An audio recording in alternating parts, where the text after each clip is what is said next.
trata de hacer su vida diaria. ¿Recuerda quizás cómo pasó esa primera noche luego del suceso? Si a la hora de irse a dormir se notó diferente a otros días. No, en ningún momento, con todas las situaciones que he pasado, no tuve ningún problema de sueño. De física.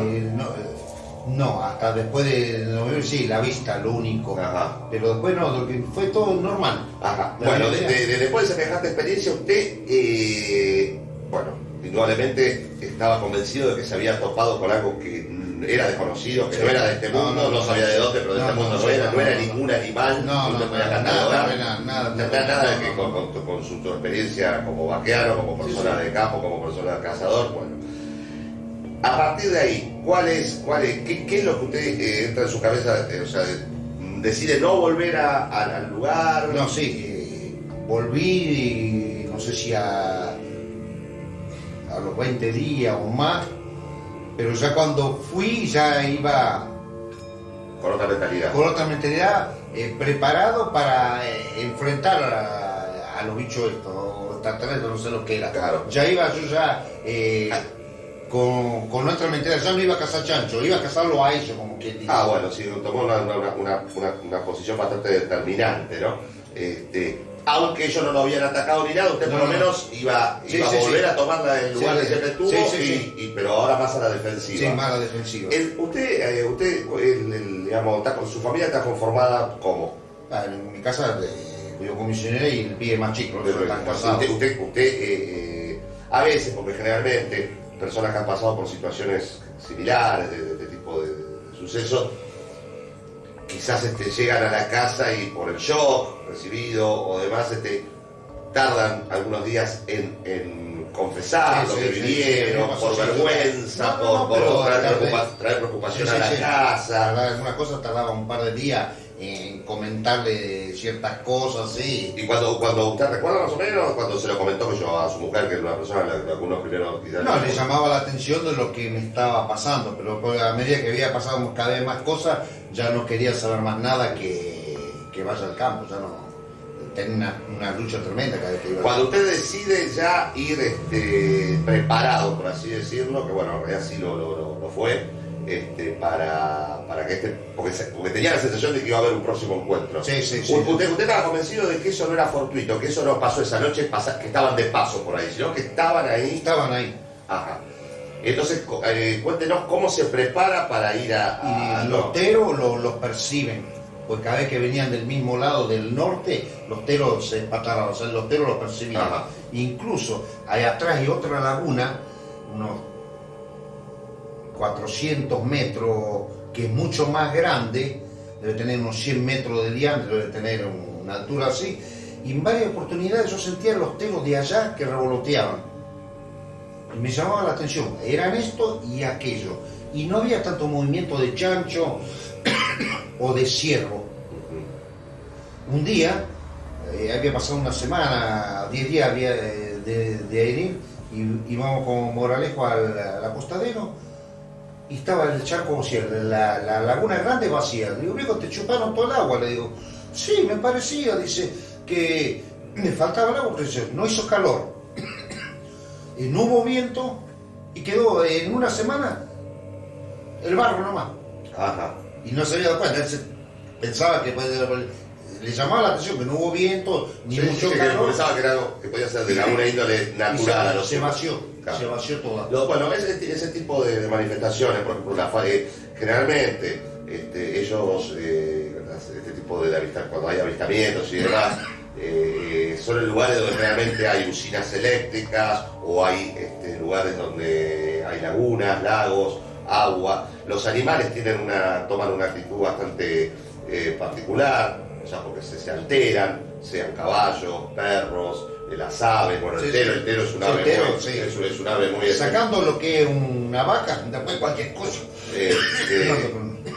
Y bueno, creo que no es poca cosa porque ya había algunos indicios de cosas sucedían. Y es muy importante también que recalque, porque para aquellos que dicen que en ese lugar no ha pasado nada, está el testimonio confiable se supone, de hace de 10 años atrás, que fue lo que sucedió. Sí.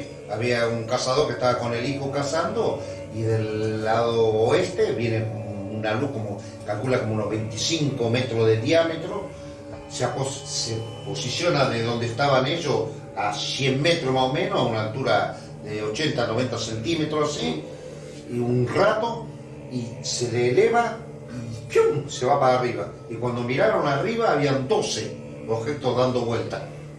Ajá. En ese momento. Que el hombre un oficial retirado del servicio penitenciario, y el hijo es oficial de policía. Que yo lo conocí ahí en la cárcel de la 4, hace como 6 años atrás, hice unos trabajos ahí con las bombas, así, y como tenía que pasar por un lado, donde está justo, estaba de guardia él, y no sé cómo se dio la conversación, que era cazador, lo que me imaginé que iba a cazar en aquel campo, e incluso tenía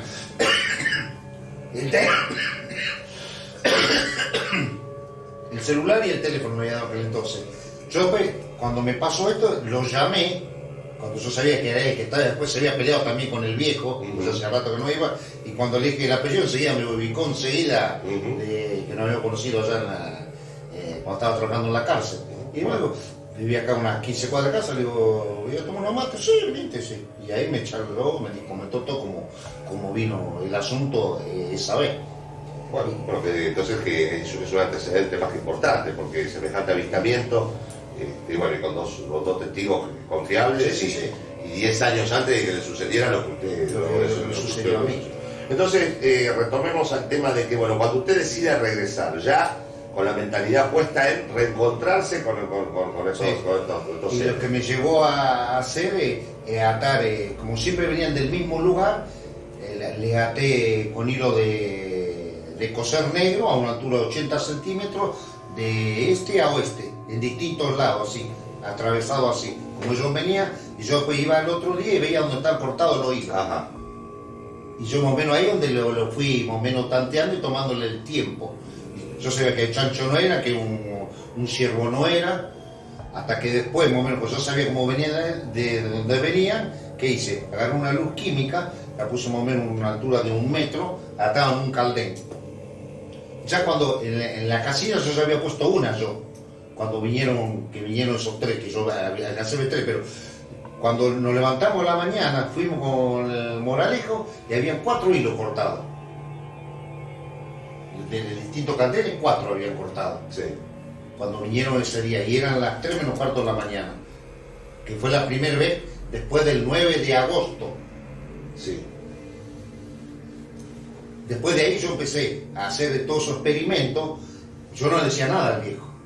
El viejo no sabía nada de lo que yo hacía. Sí, incluso llevé una bocina X28, una batería de 12 voltios, que después se la voy a mostrar a usted, que la tengo en casa y la van a sacar fotos, la van a filmar. ¿Y qué hice? Agarré un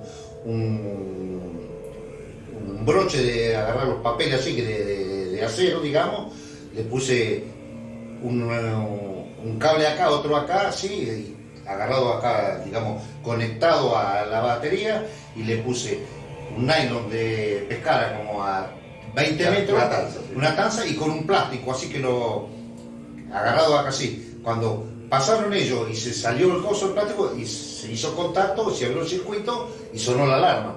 Vos no tenés idea cómo se patarraron. El ruido.